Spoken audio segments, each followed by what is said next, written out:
I've been hearing a lot lately about men don't talk, but in my experience, men do talk, just people aren't listening.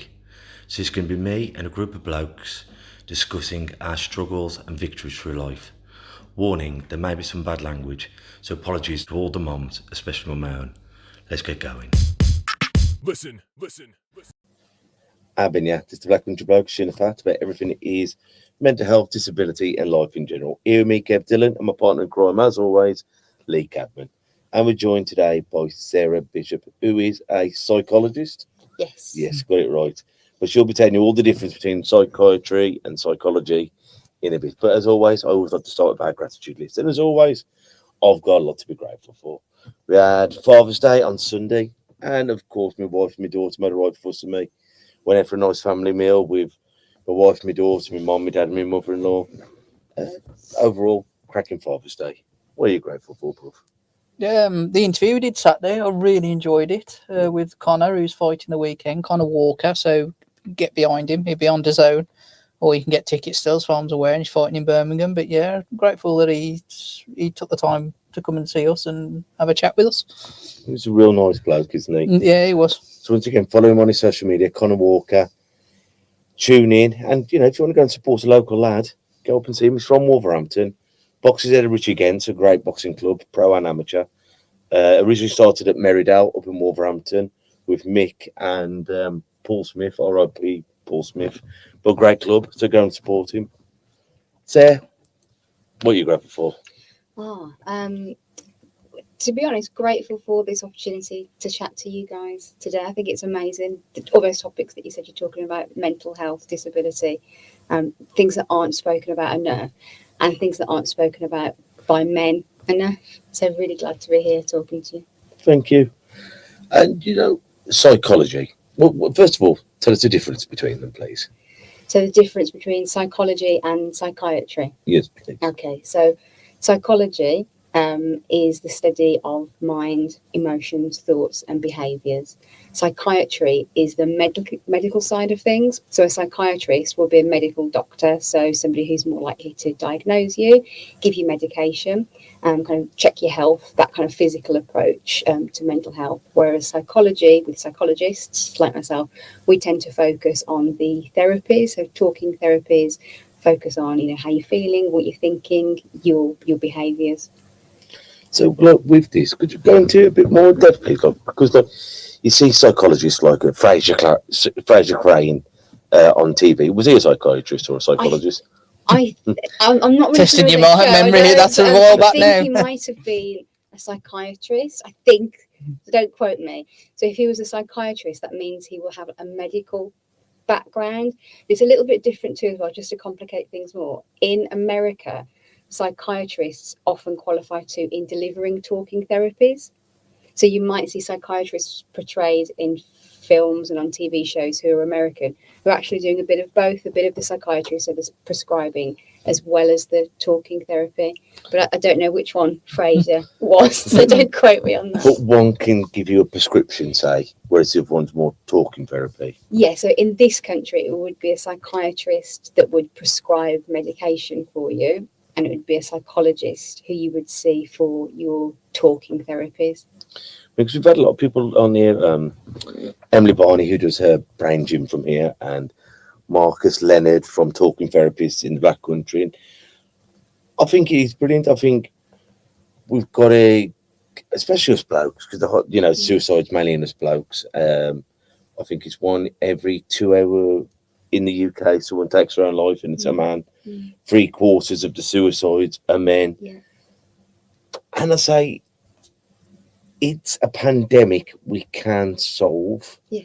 It's something by getting people to be more intimate and get people to talk about things. Yeah. And I say this all the time, the two biggest killers of men are suicide and prostate cancer. Yeah. Both can be avoided if we get it seen to early enough. Yeah. But the fear of being vulnerable is too much for some men to bear. Yeah. And we need to knock that stigma down, don't we? Yeah, absolutely. But it's a real battle, because that stigma is so embedded in our culture and has been for centuries. So our understanding of men's mental health, the barriers to men opening up and talking about this stuff. We're actually in our infancy in terms of trying to understand and access. How do we get guys to talk? How do we get guys to open up about this stuff? And in turn, help them to reduce their suicide risk, because you're right, it is that lack of being able to be vulnerable, that fear of exposure, those feelings of shame that come up when men open up, that contributes to their risk ultimately. Yeah, are a lot of your clients women, as a rule, in your years of doing it for so long? Is it mainly women who come to your practice? That's an interesting question. In my experience of being in the NHS, I would say that, yeah, it tends to be more women than men accessing mental health services via NHS services. I've still seen a lot of men in the NHS, don't get me wrong. But yeah, on balance, it would be more women. In my private practice, it's more of an equal mix of men and women, which is interesting, because I think what might be happening there is that women are more comfortable to go to their GP and access NHS services by saying to their GP, look, I'm struggling, I could do with help. Whereas men might be reserving that and coming to private services because of the assumption that less people will need to know, it doesn't go on their medical records, it's removed from all the other health care. Because as I say, I do see more men accessing therapy privately. I think that's probably the reason why. Yeah, I think it takes a lot of courage for anyone to ask for the help, and if you've got to ask your GP, then you've got to go into someone like yourself and ask again for the it's repeating that story, I can imagine. Daunting. And if you think about GP surgeries, I know often we'll go and we'll see a different GP every time, but ultimately, as an individual, male or female, you go into that GP surgery, you've seen them before for other stuff likely, you know that they've probably seen other family members, and whilst obviously everybody, all professionals should adhere to confidentiality, you're going into that consultation room knowing that you've been there the last week to show them the boil on your bum or whatever it was, and then telling up, actually I'm struggling. It can feel even more exposing, and it's hard to ask, as you say, it's hard to ask for that help anyway.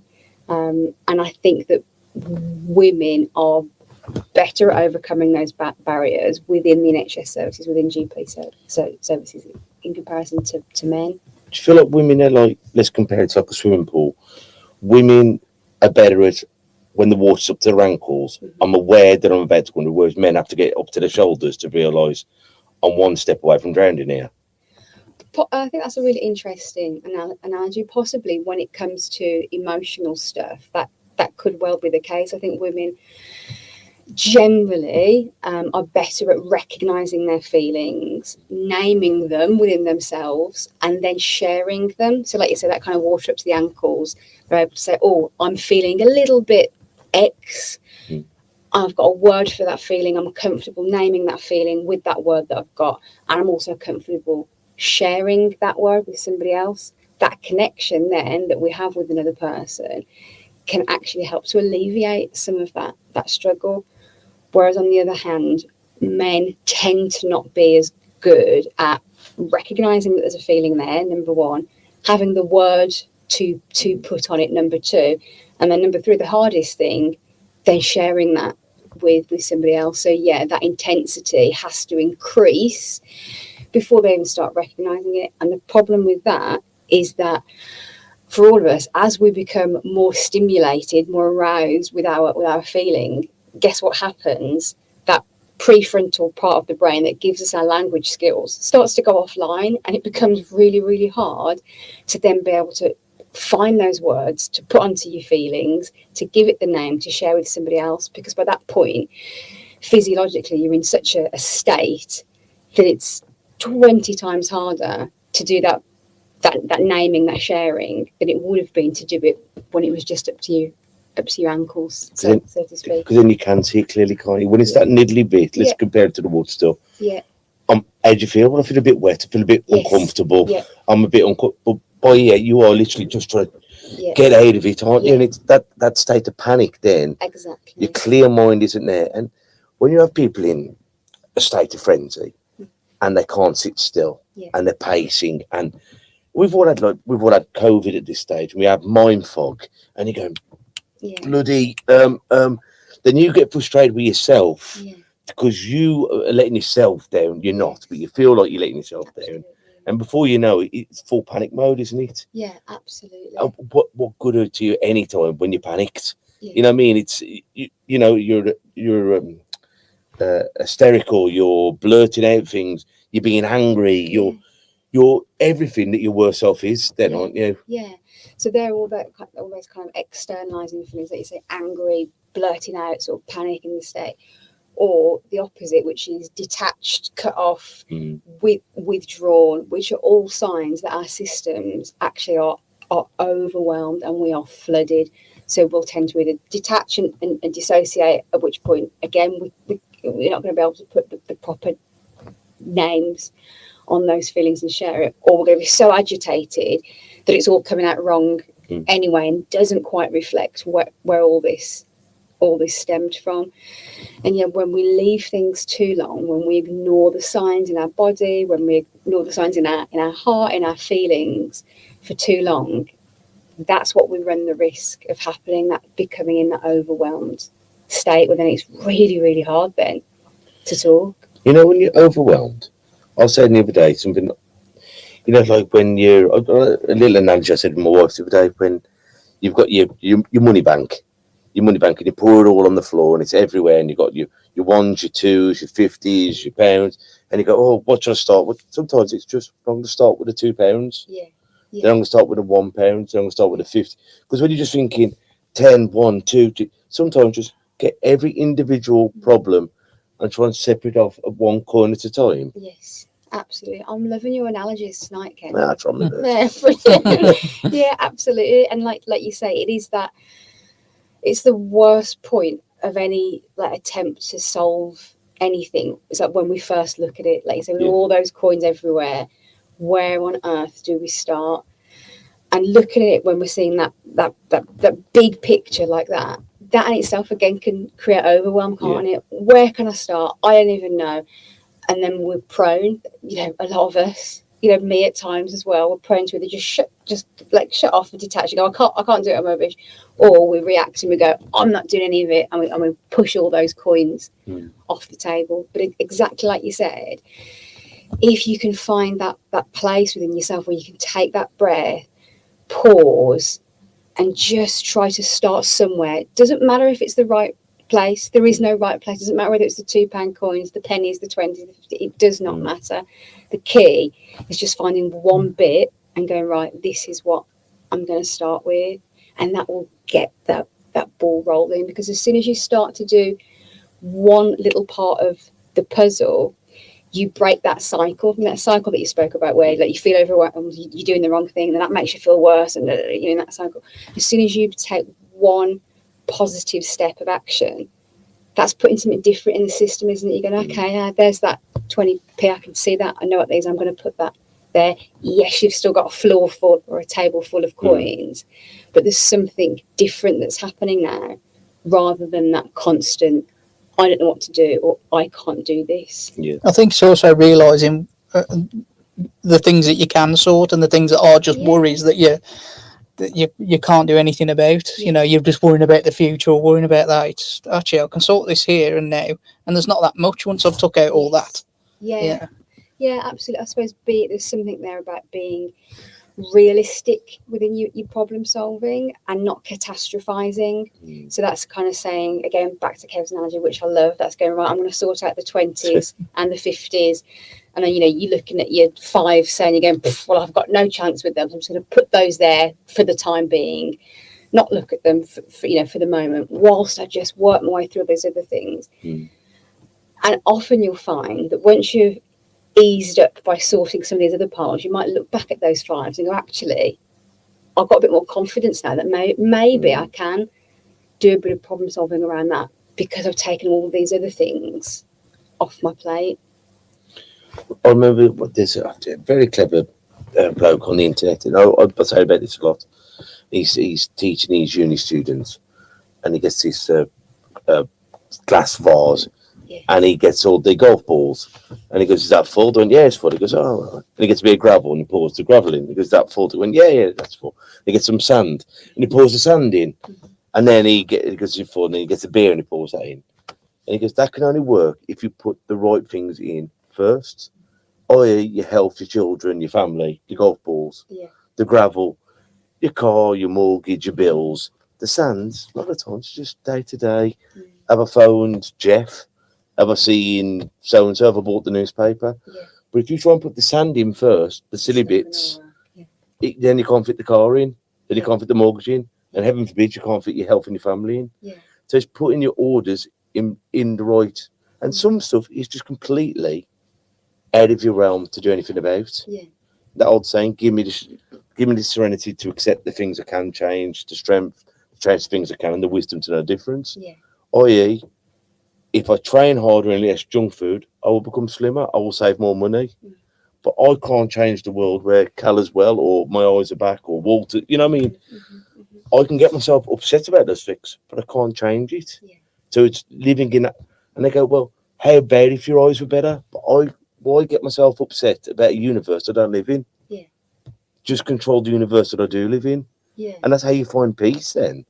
Yeah. I think there's a real theme of acceptance there, isn't it, around the things, as you said, that you can't change. I think when we are anxious or depressed, we can be prone to focusing on those things that are more emotional in our lives, and they tend to be things, maybe things that are traumatic, or things that we regret, or things that have happened that have impacted us in some way.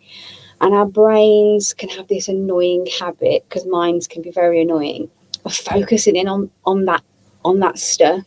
And it's not our fault that as humans our minds do that. We're geared towards being sort of problem-solving creatures. So if we detect a problem, our focus will almost go into it automatically. And it takes effort and practice to do exactly what you're saying, to actually try to zoom back out and go, remind yourself that if this is something that you can't change, regardless of the fact that your mind keeps pushing you back there, we have to reflect on the acceptance of that which we can't change.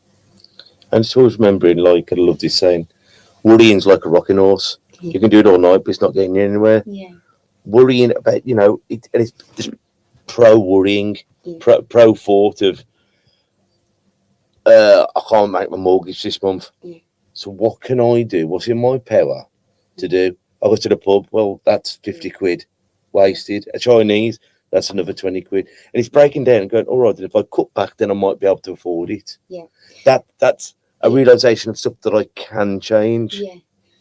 Which is spot on, isn't it? What you're naming there is, rational and logical and balanced thinking, which is easier to do when we're calm, isn't it? When we're calm and when we're feeling well.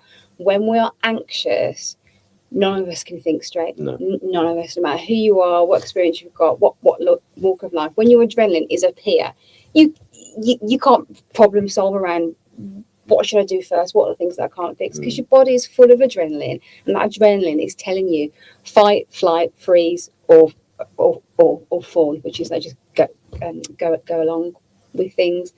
So before we try to engage that thinking brain that you're demonstrating, which is really important, but before we try to engage that, we've got to try and regulate our system. We've got to try and bring that adrenaline down just a few notches. If you're an 8, how can you get it to a 7? If you're a 7, how can you get it to a 6? To bring that increased sense of calmness and stability to your body, so that then your mind can go, right, okay, now maybe I've got a chance to work on what are my priorities, which are the things I can't change. And I think often in psychology, that physical side of things can be overlooked in favour of talking about stuff. Talking about stuff is really important. As a psychologist, I'll be the first person to say that, but we mustn't neglect our physical states and recognising when we're feeling tense, when we're feeling wound up, and actually when we need to go and do something physical first, and whether it's even just getting outside for a walk or a change of scenery. If you're not a particularly active person, literally just a change of scenery can do it for you. I think men recognise that more as well, don't they? Men tend to recognise, they might not recognise that they're why they're tense or Yeah. the feelings around being tense, but Yeah. you know when you're tense, and you Yes. can say, actually, I'm tense here, or Yes. you know, and then, but you've got to explore deeper, haven't you, and go, Well, this well, is why it. am I? This is it. You need both. And one of the things, and correct me please if I'm wrong with this, and tell me if your experience is different. One of the things that I've noticed that men tend to do a lot is they're good at noticing that tension, brilliant, top marks. Then they say, right, I'm going to the gym, I'm going for a walk because I've got this tension. They then go and do that workout or whatever it is. The anxiety comes down and they go, right, job done, feeling better, forget about what triggered that off in the first place.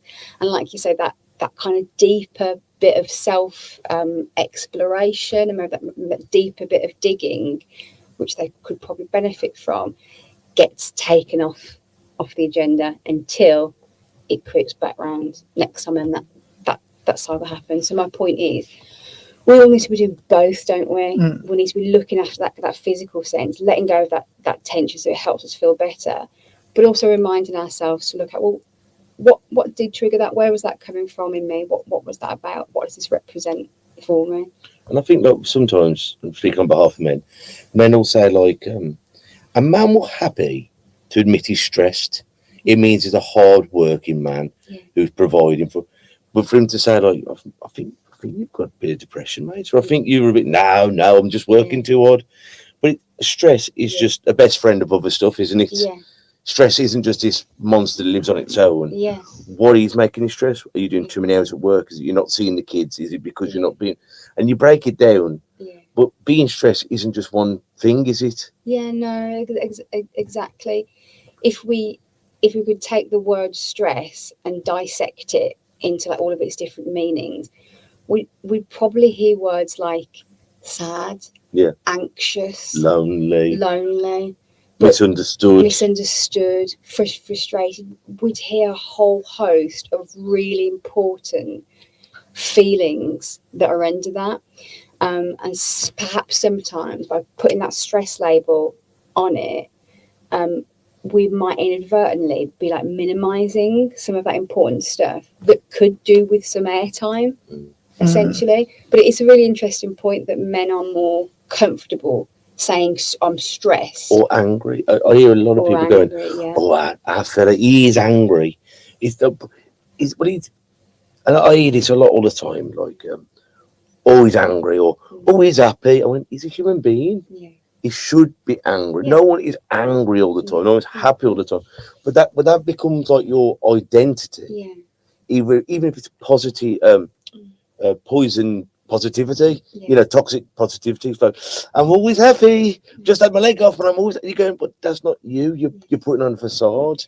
And it's just, I find that a lot with men. It's he's always angry. But what's the cause for the anger? Yeah. Is that where he feels safe? Because when he's angry, hitting people and kicking chairs, and you don't want to get close to him because that's where he feels safe. Yeah. It's really reductive, isn't it, to like reduce a person to just one of those emotions. And if you think about the behaviours that we see when somebody is angry, so like you say, kicking chairs, throwing things, those kind of typical externalising of the anger. If we understand from a psychological perspective that all behaviour is a communication, it's a communication. So what that means is that there's something underneath that behaviour that is trying to be conveyed that's got a deeper meaning. And if you can intervene at the level of that deeper meaning and get that understood and those needs met, you won't see that behaviour. You won't see that angry behaviour. And that's why it's a shame that people, like you say, at times can be reduced to that characteristic, because there'll be so much underneath it, so many unmet needs and unaddressed issues that are contributing to what you see there on the surface. It's like the crying clown, isn't it? You go, "Oh, Jeff, he was the life inside the party, then everyone took his life." Yeah. But that was just the part that Jeff wanted you to see. Yeah. Like the angry boy, like the crying woman, like the whoever. So if you have got these people in your lives and you just see them as the class clown or the angry bloke or try and scratch the deeper bit of weed, or even if you're out there thinking, well, is this me they're talking about? Yeah. because we are all more than just one thing. Absolutely. Every single one of us is so complex with many different layers. And when you get into the habit of either seeing somebody as just that, or perhaps seeing yourself as just that, we're doing everyone a disservice, really, by reducing something that's so complex to that one characteristic. And enough people keep telling you are that, or you keep telling yourself, you become it either way. Yeah, it becomes a self-fulfilling prophecy, doesn't it? And you get sort of tunnel vision to only being able to see that, which again exacerbates the original problem. But just because it is doesn't mean it's always got to be, is it? And that's the part in realisation with myself and my life journey. Think, well, I'm depressed right now. Yeah. That hasn't got to be forever. Yeah. And then it's taking steps, and then baby steps. Like there's that lovely movie, The Boy, the Mole, the Fox and the Horse, Yeah. and it says, "But I can't see the way. But can you see your next step? Yeah. Yes. Then focus on that." And that's back to the coins. That's back to anything. It's see the task ahead of you. Yeah. No one can move a mountain, but gravel by gravel by gravel. You turn around one day and the mountain's moved. Yeah. And that's how we've got to do it. It's got to be gradually into anything. Yeah. Yeah. And then you enjoy the journey. He who enjoys walking will always walk farther. Yeah. So enjoy the process. Yeah, absolutely. And so recognizing that, change and improvements, they're not linear, so it doesn't go in a straight line. Like your progress will go up and down and backwards and back and forth, and maybe down a bit more, then up and up a little bit. Just like your emotions. Yeah, exactly. So it's that trying to take that stance of not judging yourself for what it is that you're feeling, and knowing that if you've once felt differently to how you feel now, that now too has the potential to change again, if that makes sense. Yeah. And we are always changing.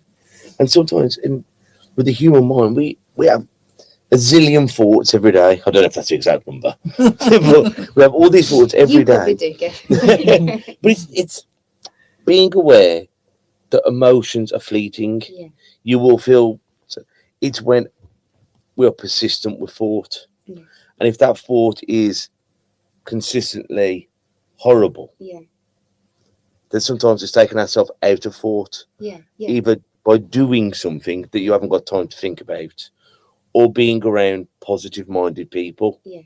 And if that doesn't work and you haven't got that network, or it is too much, go and see some kind of therapist, some kind of psychologist, some kind of counsellor, some kind of whoever, because you'll have a personal trainer, you'll have a dietitian, you'll have a physiotherapist, but behind all those is the mind. And if the mind's not working for us, it's going to work against us. Absolutely. And I mean, I'm really glad you said that, because one of the things that I've seen in therapy is that, whilst we see a lot of kind of schemes and campaigns about promoting mental health, and there's all these kind of like shiny posters and incentives at work, like encouraging people to talk. What I'm actually finding is that when it comes down to the reality of recognizing and actually doing the talking, there's still major barriers to people accessing it, to accepting and understanding and kind of reaching out for that help.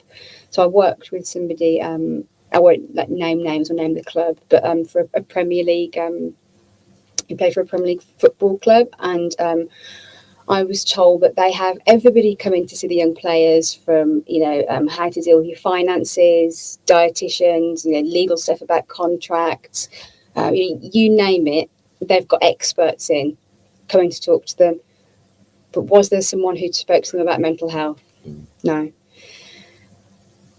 And of course, if we think about football, again, male-dominated industry, huge stigmas still to just accepting these very, very basic things that we know about our mental health. There's still major barriers there. You still see it. I know there's a few boxers who've, I don't know what they actually call them, but it's almost like they shy away from the name of someone helping their mental health. I know Cole Froch had one for the second Grows fight. I can't remember what the proper name he called them, but it was basically someone like a psychiatrist, something like that. But they called them something else, as if there was some stigma around the name of that. I think what people do in sports, especially in boxing, you'll talk about it after the fact. Well, they're called performance coaches and things like that. Well, actually, you're just someone who's sitting down and talking to you, and it's. And if they use the proper term, actually, maybe more men would. Because me and Kev don't feel like we need a performance coach because it doesn't sound like, looks of it at the bedroom. But you know what I'm saying? If it was actually, for this one, I saw a psychiatrist, or for this one, I did, and they helped me prepare for this fight mentally. But it's not at all. Oh, it's a performance, this or this or that. And I would have put money on that. Performance coach is probably a psychologist, or somebody at least with a background or qualification in psychology. And you're spot on. Not naming that just breeds stigma. It absolutely breeds those prejudices and those stigma and that sense of shame around saying anything to do with your brain. I mean, it's bizarre, isn't it? Any other part of our body, we're very comfortable saying, this is the bit that I'm working on. I'm seeing this specialist for it, not a problem. When it comes to anything to do with here, don't say the word. And there's just so much shame surrounding it. Well, it's like when we had the guys on the other week about postnatal depression and how many women have it. And I can't admit it because I take my baby, and I can't admit it like with depression or anxiety. I can't mention it to the gaffer because he'll think I'm nuts and I'll lose my job. And it's such a shame, even though it's been the buzzword for the last at least 4 years since COVID. And if you never had a mental health problem before, it gives you a taste of it. That loneliness, the anxiousness, the germophobia, the isolation. And if you did have problems, it threw petrol on a very angry fire. So even though we've got buzzwords and people talk about it, you're still going like, there's still so much stigma. We're up against decades and decades, centuries of misconceptions around mental health as like them and us, mad people and not mad people, which is just absolute nonsense. We're all human, we're all complex, we've all got a range of emotions, and depending on what we go through, any one of us could experience a crisis in our mental health. Any one of us. That's one thing I've learned from the show and through running the club. Then says everything happens in every culture, and that's what I've learned. It's like, no, that don't happen.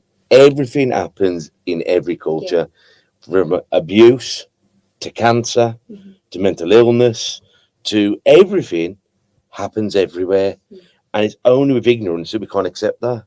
And that's where we feel like, well, I can't talk to my partner, I can't talk to my mom, or I can't talk to me, whoever it is. If you can't talk to that person, find someone who you can talk to, because that might be your lifeline. And what I did my mental health first aid and all this, and just by asking someone, "You're right, Lee. Yeah, I'm fine. Lee, I'm going to ask you bluntly, are you suicidal?" That question ain't going to make him go, "Well, I wasn't, but I bloody am now." But by asking him, he might go, "Bloody hell, someone's noticed." That conversation, as awkward as it is, and we've had these conversations, we've had to find crisis numbers, and we've had people fall out with us at the time, but eventually they realise you kept them alive, and they do come back into your life. At the time, you're thinking, well, how about if he never talks to me? Even if he or she doesn't, you've kept them alive. And eventually, when the sense comes in and the adrenaline comes down, and they can start thinking with the cognitive parts of the brain, they'll go, he did that out of love, not out of spite. And they're tough conversations, but by having conversations, we can save lives. Yeah, absolutely. There's a real fear in speaking out if you are struggling with certain thoughts and certain feelings. And equally, as you say, there's a fear too about asking people about that stuff. But you bang on, asking somebody about thoughts that they've had about ending their life or harming themselves. If they're not having those thoughts, then you're not going to make them have those thoughts. I think sometimes that's the fear. People think, oh, I don't want to pull up that thread because I don't know what might be there, or I don't want to make anybody feel worse. I think sometimes, well, they don't necessarily want to deal with the answer. Yeah. Because it's scary. Yeah. You know, if that person says, yes, I am suicidal, oh my God, well, what do I do? Yeah. You know, how do I help them? Yeah. I think there's probably fear around the answer. Yeah. But even having it there, you've got the conversation, and you can literally go, "Well, Bert, this is above my pay grade." Yeah. But hopefully, by reaching out, you can get that person help, or you go, "You know what? I'm not a psychologist. How about we get to the GP?" Or, "You know what? I'll be there every step of the way if you want me to." Is it okay? I'm going to tell your missus, or is it okay? I'm going to tell your parents, or whatever it is. Yeah. Put the balls rolling then. I think if there are ever any sort of disclosures or those conversations where someone has been brave enough to share, or you've asked and they've been brave enough to share, I think the very first protocol in that moment when they've disclosed that to you is to help them to feel comfortable. It's a big thing to say, and it can feel really, really exposing and frightening, like to name that. So just being with someone at that moment and saying to them, I'm glad you told me, and I'm here for you. At that point, you don't have to complicate things by going, right, we're going to do this. That can all come later. In that moment, saying to somebody, I'm glad you told me, and I'm here for you. And just sitting with that for a few moments before you then might talk about, right, how can I help? What can we do? I think we've all had that in life. For at different points, and you've held on to a secret, you've held on, and you've just gone bump, and the bump ain't as bad as you think. You're thinking, oh my God, they're gonna hate me, they're gonna leave me, and eventually you go, and they go, what is that there now? Or I knew anyway, or I felt like that too. I've been there, and that I'll tell you something. When I open up about having my panic attacks, and how many brothers go, you have them wobbles? You go, yeah, it's nothing to be ashamed of. I've had them for the last 20, and they go, well, I have them, but by having that Me Too moment, is so empowering because you're going. I always say this when I had my daughter. My wife had to have an emergency cesarean. I had to wait out there, and it's supposed to be 10 minutes. It's for 45 minutes. You're waiting, so you're catastrophizing. And I had my daughter, and I thought I was going to sob, and I thought it was going to be like Mufasa from the Simba from The Lion King and the lights. And I didn't cry, and I felt guilty about it. But I fell in love with my daughter. The more I got to know her, I fell in love with her. And I said this to Dad, and I went, you know what, Kev? I felt the exact same way, and I've held on to it. And I talk to a lot of dads, and they go, wow. And they've held on to it, feeling like, because we watch the movies and TV shows, and everyone's crying, but you want to say it's a shock, aren't you? You're thinking, what the bloody hell do I do now? Yeah. But how we should feel is often different how we do feel. And when you teach people or discuss it with people that we're not in a sitcom, we haven't got a script. Sometimes we don't know how we're going to be until we're there. And sometimes we just go, well, how was it? I don't really know. Because life's real. And embrace the realness. That's it. And I think, that those pressures of how we think we should feel, which we are essentially making up based on things we see in the media, there's such a discrepancy between that and what's actually going on for us. So you see that big gap. Well, I think I should be feeling like this. You should, and it's nonsense made up, but you're telling yourself this story. This is how I should be feeling. You don't feel like that. So then what you feel is shame. When we feel shame, we're prone to close that down, lock that up, put it away in a box. And that fuels the shame. And it's criminal, isn't it, that actually so many men in particular in this example are walking around with these locked up boxes of things that they must never share, because to their minds nobody feels like this, everybody feels like what we see on the TV. But actually, through being brave enough to open that box a bit and say, do you know what, I didn't really feel that much at that point in my life, and to have someone else go, well, actually neither did I, and then for loads of people, because it's actually really, really, really common, you then get the truth, the reality that actually bonding with your child is way more complicated and takes way longer time and is way deeper than that first moment of holding them that the films like to portray. But it's only through talking and connecting with our stories that we ever learn that about human nature. With then, that's like the sense of community. Yes. With similar age, but like we'd be out in the streets, our moms would be knocking on the next door neighbours. It was, you see someone over the fence having a cry and go, I'll come and put the kettle on. Yes. It was, you had that sense of community. Yes. And we've lost it through a lot of the world because we don't know our neighbours no more. Yes. We started to know them in lockdown when we were all banging our pans for the NHS and you're going, if you need anything, come and give us a whistle. But as soon as the rat race started, bump, it was all forgotten again. Yeah. But we had that sense of community. We did. And it wasn't just, and it was, how are you? And you generally meant, how are you? Yeah. When you're walking past someone having a dog, are you all right, Bert? Yeah. Is there anything, if you need me, I'm here. Yeah. And that was very old fashioned, but now we've got into this cyber generation where we're sending emails at 2:00 in the morning because we haven't had time to get back to a text message. Yeah. And then you scroll on your social medias and everyone's doing better than you. Yeah. And you're thinking how tiring it is for the human brain. I don't think our brains are designed for this much information. They're absolutely not designed for this much information. And we're getting that level of input from such a young age now, which is worrying, because we don't really know yet about the impact that has on the developing brain. But going back to what you said about the that kind of old-fashioned way of being, where communities were closer knit and you'd be talking to your neighbour over the garden fence, and we saw more of that in lockdown, didn't we? One of the biggest key differences now is around social media, isn't it? Particularly when we're thinking about, your point about, well, what should I be thinking? How should I be feeling? When we think, 30 plus years ago now, back then, we would go to Blockbusters if we were lucky, once a week, get a video out, maybe once a fortnight, we'd watch one movie, and that would be you watch it to death. You watch it to death, but that would be the extent to which we're exposed. And maybe the odd newspaper, that would be the extent to which we are exposed to other people's lives, other people that aren't in our community, that we've got nothing in common with, that we never cross paths with. It was a very minimal exposure to those types of influences.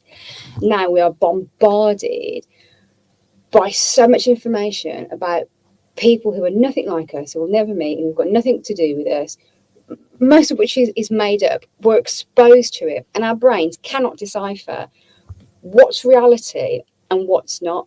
Seeing is believing, so they say, and we're being bombarded with all these messages and all these images. It's no wonder there's this confusion around, I'm feeling like this, but I don't think I should, so maybe I shouldn't share this. That pressure that we're all constantly under from what we're exposed to is not doing us any favours in terms of being real and making those connections through our real life stories, not the made up stuff that we see online. I used to say back in the day we were keeping up with the Joneses. Yeah. Now we're keeping up with the Kardashians and everybody else. And everybody's like, I wanted his car. Now it's, well, I want the helicopters, and you go, but you're a bricklayer, and there's never, what I mean? It's and we set ourselves these, and I'm thinking, what happened to living to your means, and what's happened to like just being happy? Yeah. And I see it so much now with the cosmetic surgery, and people are having their teeth done, their nose done, their bums done, the boobs done, the head, and I'm going, but at what stage do you go, oh, I'm happier now at 40, overweight, hair receding, because I'm in love and I've got me life, and I don't really give a kipper's dick what anyone thinks about me, apart from my wife, my daughter, and a handful of people. When I was young, slim, I had terrible body dysmorphia. So I'd look in the mirror and thinking, oh, my arms aren't big enough, I'm fat. And it wasn't until I made peace with myself that I became happy. Yeah. And that's what I want people to do with that. It's really not what you look like, it's how you feel. Yeah. And you are the control. You've got the key to that cage. Yeah. But it's going to take a lot of hard work. Yeah. You're absolutely right. It is about how you feel. And, my concern with what we're constantly seeing on social media is that being bombarded by these unrealistic images of perfection. And as I say, our brain's not really being able to decipher what's realistic for us and what's not realistic for us, especially when we're being shown it multiple times a day. It takes us away from an understanding of trying to focus on our inner selves, our personalities, the other aspects of our life and who we are other than what we look like. And it gears us towards this skewed bias to placing all this importance on our arms or our bums or whatever it is that we're being bombarded with, as though that is the be all and end all. And the more we're exposed to that, the more those worries and anxieties will start to feel real and true in our minds, almost like brainwashing. If you're constantly being shown these images of perfection, of whatever it may be, you get your attention gets really focused on that one thing. You start to lose sight of all these other wonderful things that are actually part of your life. Well, I saw it in lockdown when I talked to a lot of men who were out of work, and I saw it as men identified with what they do. It's like when you go to the pub, you go, "Oh, my name's Kev, I run a boxing gym," or "Oh, my name's Darren, I'm a bit." When you took away the job, and it's, well, who am I? Yeah. And I found that's such a shame for people, because it's like, you don't go, "Oh, my name's Kev, I'm very kind, I'm compassionate, and I like a laugh." You don't advertise by your emotional context. I work for myself, I work for the council, and that's how people come across back to the emotions of, "I'm very butch, I'm very feminine, and you're thinking, well, show yourself. Yeah. Let your actions, let your personality shine through. Yeah. Do you think it goes that deep though? Because I think a lot of it is just a conversation starter. To be honest, it's going up to someone and say, "Hi, I'm Lee, and I'm really happy." Whereas, "Hi, I'm Lee, I do this job." That might be of interest to you. Do you want to talk about something and get the conversation going? I can see your point, but I think it needs the sense of identity. I think it's a mixture of both, to be honest, and just throwing it out there. I think it is. What do you think, sir? I think it's really interesting how we define ourselves and what we lead with in conversation. And I think you both. I'm a diplomat. I think. No, I think we're both right. I'll just throw it out there. Yeah. It's nothing's ever as simple as it seems, is it? And I think there's more behind it than just that's what I identify as. I think actually as well, it's just a conversation starter. I suppose it's a social norm, isn't it? Like Yeah. you say, it's a conversation starter that for many decades, longer, that tends to have been what we open with. But when you start to unpick it as to, well, why are we opening with that? Why are we defining who we are as people by what we do? Can we be judged by that? Is that fair? It's probably not. Well, we know it's not a fair representation of who we are to say, I'm the one thing that I spend my spend my life working as. There's much more to us. And it kind of, as a conversation starts like that, it then leads on to what is probably more important to you. So it'd be, "Oh, so you do that as a job, but you have 3 kids," or the conversation changes into the more important. I do think a lot of people do search for that identity, though, and you see it, I am this sexuality, I am this creed, I am this colour, and I think people, instead of needing that identity, just let you be yourself. Once again, you're not just one thing, you're many things. I'm a dad, I'm a father, I'm a coach, I'm a bloke, I'm a whatever, I'm an idiot, I'm all these things. But that is the beauty of you. You're not just one thing, and I must keep saying that over and over. Don't feel like, and if you lose one part of that, you lose your job, you still Kev. If you lose your leg, you still Kev. If you lose your wife, you still Kev. And it's all those things are just fractions of you. Not one of those is just Kev. Does that make sense? Yeah, I suppose the point about keeping an open mind and an open heart to all of the things in your life that are important to you, and recognizing that you're more than any one label. Is that what you mean? Yeah, that's it. Yeah. And I think, it's complicated, but I think the beauty is people can disagree on points, but have the conversation. Yeah. And I think, like we were saying earlier on social media and everything, because of the algorithms are so strong, your phone or your device knows what you want, and it shows you what you want to be watching to. And I think there is so much truth out there now. You pick what you believe is the truth instead of just thinking there's a lot of opinions. Very few of them are true. Yeah. It's not my truth. There is the truth. Yeah. This is just an opinion you like leaning back on. Yeah. And there's a difference, isn't there, between like reading snippets of information online and forming an opinion. There's a difference in that and like real life lived experience and sitting in a room and actually thrashing out and talking through the different issues to actually get a real life feel for what it is that you're talking about. And I think, you know, so many of us are guilty at times of reading little snippets on the internet about something and go, right, this is what I think. I know about this because I read it here. But actually, does that translate to the real world? Would you uphold that in reality? And sometimes, like when it's there, at what point is it worth losing a friend over? Yeah. So I have people downstairs and I have people in my life, and they'll bark at me the truth, and I'm going, let's just put a pin in it. Neither of us are going to be happy for this. And at what point is it worth losing our relationship over me going, you're right? Yeah. Sometimes in life, you just got to go, you know what? Let's just change the conversation. Yeah. But that sense of being able to like sit with a difference of opinion and recognise that, you know, two people can hold two different truths and they're both valid, not turning it into like a combat where one has to win over the others. Can both not be valuable contributions to any topic. And just have respect for one another. Yeah. You know, it's like everyone's got the right to an opinion, unless they disagree with me, because then they're a Nazi. You think, well, that's not healthy. Allow people to have conversations. And the greatest thing I love in life is when someone proves me wrong in a nice way.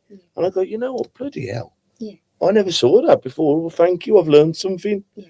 But when we're always talking, we're never going to learn nothing. Sometimes we have to sit back and listen. Yeah, absolutely. I think listening is one of the most underrated skills that there is. It's such a valuable thing to be able to do in terms of your own development, but also in terms of how, when you truly listen to somebody else, how it makes them feel. You know, that sense of active listening. So when someone's sharing something with you, paying your full attention to that person, reflecting back the points that they make, showing genuine interest, asking them questions, all that is done via really tuning in and listening to somebody, and it can make a world of difference, like I say, to your own development of your own knowledge, but also to how that person feels, you know, particularly when we're talking about you know, mental health and things like anxiety or depression, to help somebody feel truly seen and heard in the way that you listen can make such a difference. And if we all think about that, like with our relationships to our parenting, because we've all had long bloody days and we've all been out all day and all we want to do is switch off. But sometimes, and I'm as guilty as everyone, when your kid or your partner or your mate or is talking, give them the concentration instead of just scrolling. Just pause it, put it down, look at them and be in the moment. Absolutely. I mean, phones are the greatest killer. Like, they're ironic, aren't they? Because they help us communicate like amazingly in further, wider, around the world. Exactly. But then when it comes to our intimate relationships, oh my goodness, they are just killing the communication. And even, you know, research shows that even when we put our phone down there, like next to us, to talk to somebody, we aren't concentrating as hard because it's there. Because part of our brain is having to work to not pick it up. Because part of you is going, is it there? I've had a message, and you're so programmed, you're so conditioned to respond in that phone that part of your attention is still on it, wondering, is it there? Have I lost it? Have I got a message? And we've seen research evidence that shows that. So really, ideally, I know this would sound really ridiculous to most people. If you're going to talk to someone, if you're going out with somebody, if you're going to ask your child how the day's been, or your partner, whoever it is, your phone should be off and in a different room. Well, when I go away, I do that. Whenever me and my wife go out on a holiday, whether it's a night in Brum or whatever, I don't have my phone on me for that exact reason.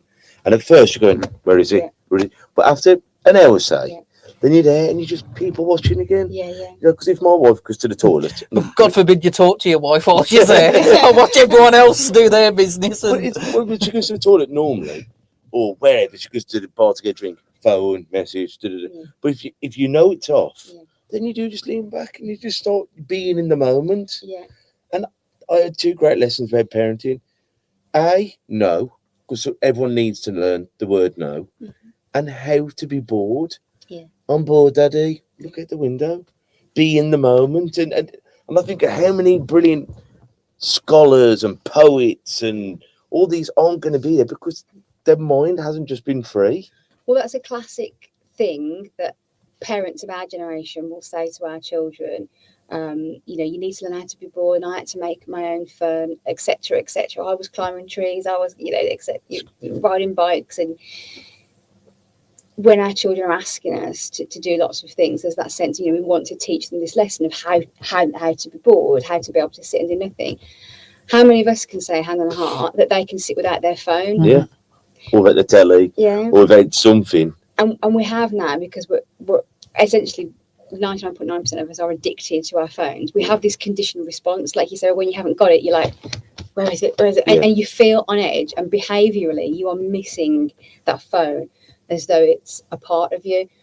But just like you said, that response will start to go down and taper off if you give it some time. So for the first 10-20 minutes you'll be like feeling like literally like a part of you is missing, but then it tapers off, and then you have the opportunity to come back into the real world, back into the present moment, to look out the window, to focus on your body, to take some breaths, and maybe to start a conversation with your wife, Kev, if you feel like it. Well, that's a must. everyone button it.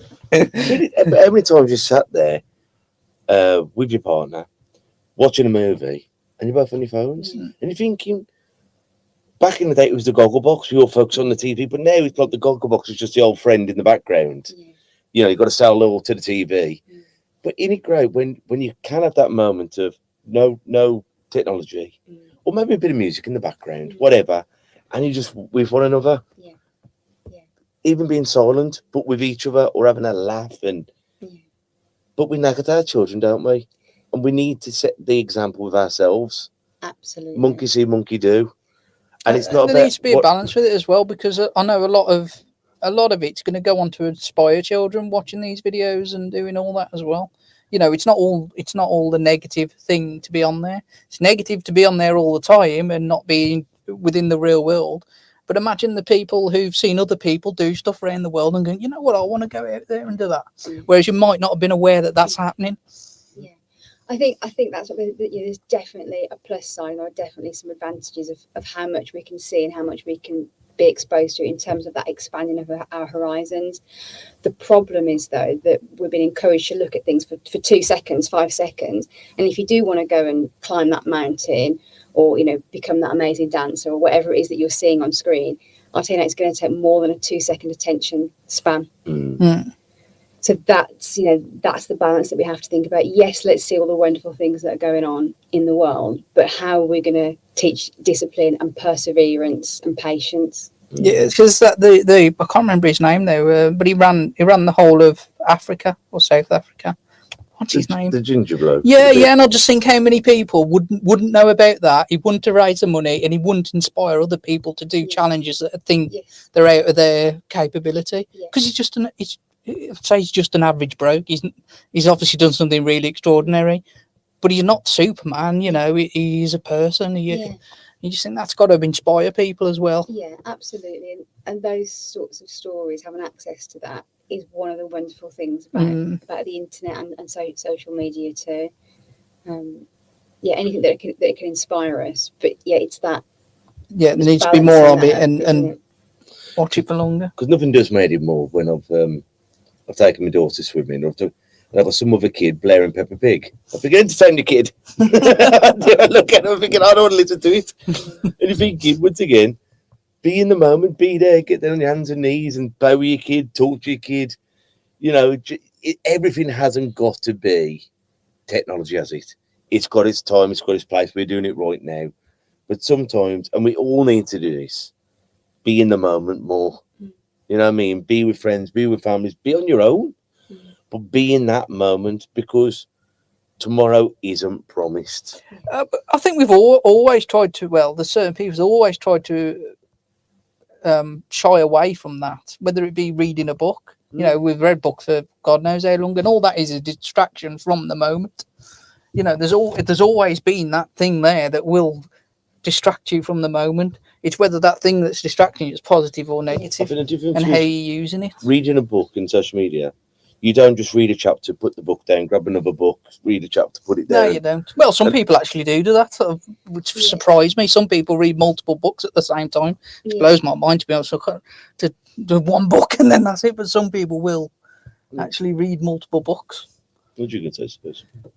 Oh, yeah, just thinking of the difference in terms of like our brain activity when we're reading a book versus when we're on like social media on the internet, in terms of like all the overstimulation, lots of information, images, pieces of software that are literally designed to be addictive to our brains, versus a book, which, whilst, we describe books as like a page turner. I'm addicted to this book as a page turner. In terms of its level of stimulation and overstimulation, it's not. It's healthier, essentially. I believe than I'd say definitely than staring at a screen. If you think reading a book will put you into a very relaxed. For many of us, if you're struggling to sleep, some of the advice might be, read a book. Just focus on that one, because when you're in a book, you focus on that one thing, that one story. It's calming, it's soothing, it's relaxing, and it gets you into a nice physiological state and mental state that you can nod off. On the other hand, looking at your phone for 5-10 minutes before bed, all of that information, all those people, all those pictures, it's doing the opposite to your brain. It's not helping you to go into that safe, grounded, relaxed mode. I definitely take your point that we've always been, I think as humans, we look for things to distract us that are enjoyable, don't we? Yeah. Whether that's reading or the internet, we're kind of programmed. As I say, there's good and bad in that in itself. You can look at distractions that are good for you, like reading, but it's still distraction. Yeah. Or like social media where it's not as good for you. Yeah, and knowing when it's not good for you, because some social media is useful, can be good for you, connections with friends, finding out things, but you have to be honest with yourself. Have you crossed that line? Have I done the bits that are good for me on here, spoken to who I wanted, whatever it may be, and am I now on the territory that I literally just can't stop scrolling, and actually what I'm seeing is making my mind race a bit, and it's almost boring doing it. I'm bored, but I'm still doing it. I can't it, stop. That's when you're in the unhealthy social media territory. But that's the addict, isn't it? Yeah. I'm not happy smoking, but I smoke. Yeah. I'm not happy drinking, but I drink. I'm not happy using drugs, but I'm using it. It's when the party's stopped and you're still going. Yeah. You know what I mean? That's the sad part of the addiction, then, isn't it? Yeah. Absolutely. And I think it'll come out in years to come. I think it will start coming out now, because really, when did social media start? 2006. We're still early door, and was that like MySpace or whatever it's called? Yeah, about 25 years ago, MySpace and Friends Reunited. Remember that? They were like the really early days of those sorts of connections. But it's moved on a zillion miles an hour since then, hasn't it? Absolutely. You had to do it on your computer, The dial-up. On your dial-up. To now but even that, it was, I'll go on my dial-up, I'll go on the computer. Yeah. But now, because our devices are on us 24 hours, I don't have my phone upstairs, because when I go on tour with a boxing, beep, beep, beep, beep, beep, and then it's like, it's nothing, but it might be. Yeah. So I personally don't have my phone upstairs, because upstairs is for sleep. Yeah. Downstairs, I've got my phone and everything. But and I'll have people go, well, it's my alarm clock. Well, it's a bloody alarm clock. Yeah. For £2, go and buy yourself and separate it. Yeah. But be honest and be aware with yourself. Yeah. I'm not saying go cold turkey. Don't ever do it. But start going, is this the time? Is this the place? Yeah. Is this all the time? Yeah. Is this making me miserable? Is this making me happy? Yeah. But they're the kind of questions to ask yourself, and be honest with yourself and be aware of the answer. Yeah. Yeah, spot on. So, Sarah, thank you ever so much for coming on. Is there anything you want to say before we What's the name of the firm, the oxygen firm? Oh, so Oxygens. So that's my latest sort of project. So it's a company that does Hyperbaric Oxygen Therapy, which is a treatment that involves breathing high concentration of oxygen in a pressurized chamber. And what that means for the body is that when you're under that pressure, your body can much more effectively use that oxygen, circulate around the body to where it needs to be. So areas of like inflammation or injury, healing, things like that. It really kind of supercharges and boosts those processes within your body. Well, our superstar Osman Mohammed, he's just started and he's just ranting and raving about how better he's feeling, the recovery he's doing for the boxing. So so we had Osman in, and lovely young chap with a promising future. And in terms of using the chamber, he said that relaxed him, and it was feeling good just after one use. We do recommend a course of treatment, but for some people, they get a boost just after one session. So really excited to see how his treatment goes and his career. Indeed, everything's always like something's better than nothing, isn't it? Yeah. If you can't afford or you can't be there every single, it's do as much as you can. Yeah. Like obviously exercise is great, but some people can't exercise every day. Yeah. So do a bit, and you feel better, don't you? Yeah, absolutely. And where can I find this? So online, so oxygens.co.uk, and we are based with a clinic in Halesowen. So you can come into the clinic and you can just have a one-off usage of the chamber there to sort of see how you get on with it. But we also do chamber sales for use at home and in clinic, and also chamber hires as well. So you can sort of get a feel of it at home before you went on to make a full purchase. Brilliant. So, sir, have you got any quotes or sayings that have helped you get through life? Kev, you said you were going to put me on the spot and ask me for a quote. A quote or saying that's helped me get through life. Probably some really long ones that I can't remember them all. And other ones that involve swearing. I don't know. Yeah, we're more like we're sparing. Yeah. I think just fuck it. Yeah. Yeah, when you've overthought for so long, I think sometimes when you've worried so much about, regrets or what people might think, and finally get into that space, as you described doing, that place of acceptance where you kind of realize, actually, do you know what? There's things I can't change. The one thing I can't control is what's going on in other people's heads and what's happened before. So ultimately, fuck it.